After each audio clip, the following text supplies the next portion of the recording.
कि मुझे आपसे एक सवाल है कि आजकल हमारे भारत में जो चुनाव होता है उसमें ईवीएम मशीन का उपयोग होता है, तो इसमें बहुत से लोगों का दावा है कि मोदी जी ईवीएम मशीन को ही हैक करवा लेते हैं। उसमें आपका क्या राय है?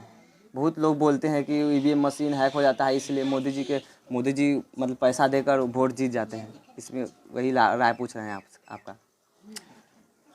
ये मोदी जी ईवीएम हैक कर लेते हैं, कैसे हैक कर लेते हैं? हैक करके आप बता सकते हैं? नहीं, मुझे हम या तो नहीं फिर कर आपके प्रतिद्वंदी कोई नहीं बता सकते हैं? है तो करके बताइए, साबित कर दीजिए ना।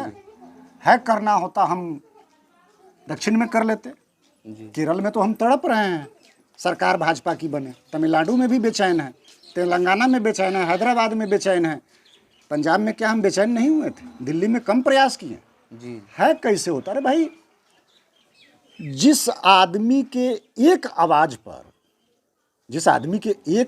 पर घर घर से ताली और थाली की करताल सुनाई दे रही थी जी। आपको क्या लगता है कि वो आदमी ईवीएम हैक कर सकता है? नहीं, मुझे तो नहीं लगता, लेकिन जी नहीं। अरे दिल हैक कर लिया है। जी लाख कोशिश कर ले, मोदी जी को आप अपने दिल से नहीं निकाल पाओगे। जी। जिसने दिल हैक कर लिया है उस पर ईवीएम हैक करने का आरोप लगाया जा रहा है। मुझे तो वही लगता है। अरे भाई, दो प्रतिद्वंदियों के बीच में जब चुनाव होते हैं तो हार जीत का अंतर कितना होता है? ईवीएम यदि सेट है तो 100 में 100 मधु को मिल जाता है या फिर आपको मिल जाता, मुझे नहीं मिलता। होता है ना कि जैसे 100 आपको मिला, 60, 65, 50, 45 मुझे मिल जाता है। जी। वोट हम हाथ छाप को दबाएंगे या फिर किसी अन्य को दबाएंगे, वोट सीधा भाजपा के खाते में, यानी कि टोटल के टोटल भाजपा के खाते में। भाई 25-30 का तो अंतराल है, 5-10 का तो अंतराल है। ये सेटिंग नहीं है। जनता जिसे नकार चुकी है, अब वो इस तरह के रोना रो रहे हैं। सबकी गर्दन फंसी हुई है। क्या आप चाहते हैं फिर से बैलेट पेपर से चुनाव हो? 6-6 महीने आप चुनाव करवाना चाहते हैं?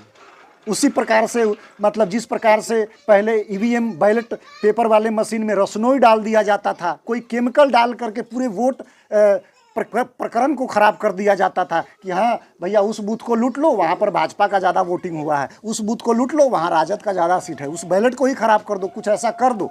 क्या आप उसी फिर से, मतलब कि वो चवन्नी वाले दौर में, वही धूल फाकने वाले दौर में, महीनों 6-6 महीनों तक चुनाव करवाने वाले दौर में आप फिर से देश को ले जाना चाहते हैं? नहीं। सोचिए, सोच कर देखिए।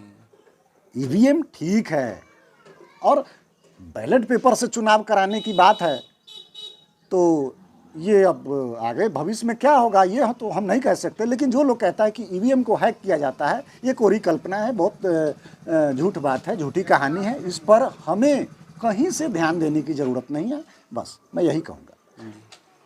ठीक है, इसी प्रकार से लाइक करिए, फॉलो करिए, शेयर जरूर करिए। जय श्री राम।